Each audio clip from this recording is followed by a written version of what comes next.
See, the trick here is that the ego never sees its own survival as corruption. See, we're playing a game here of perceptual illusions.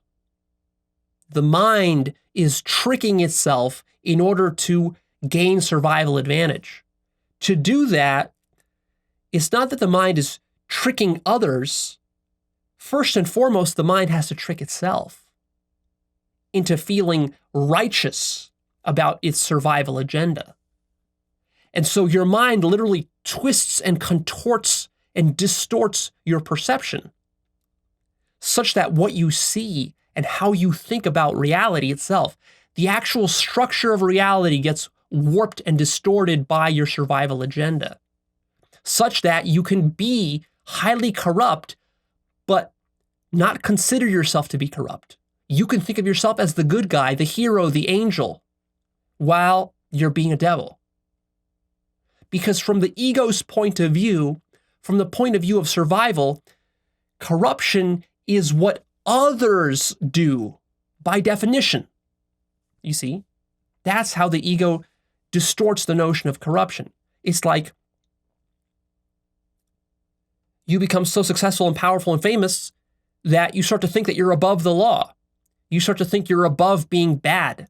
You start to think that you're above needing to worry about how you hurt people or the collateral damage that you cause because there's no consequences because you're so fucking powerful that nobody tells you anything. They can't because you have so much power over them. See? And that in your mind just validates the fact that, hey, I'm perfect. I'm an angel. I'm doing good for the world. And corruption is just something that other people do. I could never do corruption. I'm always doing good.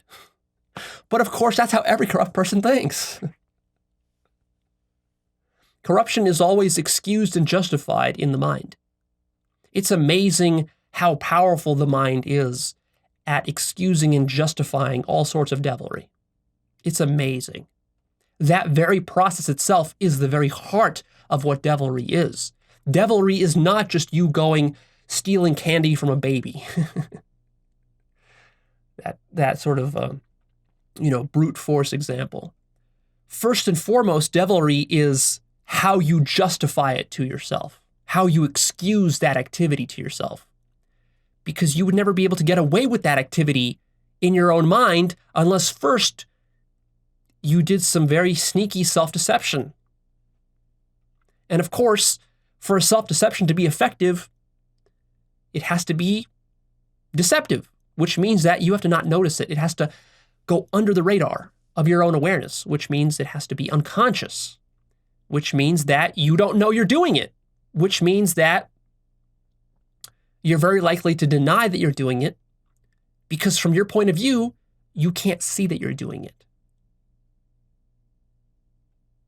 You can't connect all the dots and to see how the actions and thoughts and emotions that you're feeling and all this stuff you're doing, the words you're saying, how all of this is, all the manipulations you're doing, how all that is adding up to creating the corruption in the world. You haven't connected those dots. Why not? Because why would you if all you care about is your survival? See, it doesn't benefit your survival to connect all these dots.